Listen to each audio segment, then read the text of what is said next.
I think it's a discussion that the Arizona Cardinals and the Houston Texans are considering or perhaps even having. And not just Deshaun Watson either.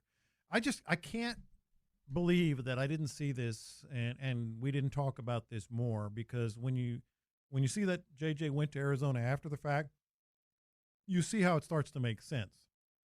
And you can't emphasize enough how well liked Vance Joseph was when he was here and beyond, but when he was a Houston Texans defensive backs coach, I think assistant defensive coordinator maybe, under Wade Phillips. Wade Phillips and J.J. Watt are extremely tight. Wade Phillips is the one that basically jumped on the table to draft J.J. Watt. Without Wade Phillips, there's a really good chance you wouldn't have had J.J. Watt, put it that way.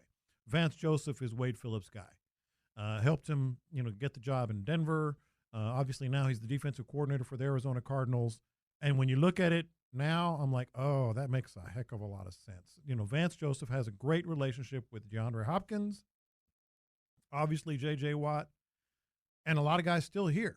So I think he can go to, or he has already, he can go to Cliff Kingsbury and Steve Keim and whomever else is in the decision-making position to make decisions up there in Arizona, and give them the real story on all these guys and what their chances are. I think he can go in there and say, look, this about Will Fuller, which is a possibility, especially if Larry Fitzgerald retires. Who knows?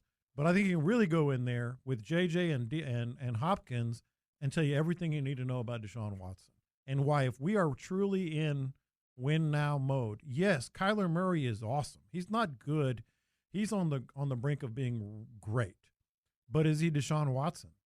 The answer is no. I think he could be. Yeah, that's what I said. He's on the brink. Now, you have to decide, is that brink this coming year when we have the window, or two, when we have the window of J.J. Watt on this defense? Or is it maybe a year or two longer where we can bring in Deshaun Watson, make a deal, and make it happen? Be a contender. Yeah, you have to get through the division first. And that division is a monster.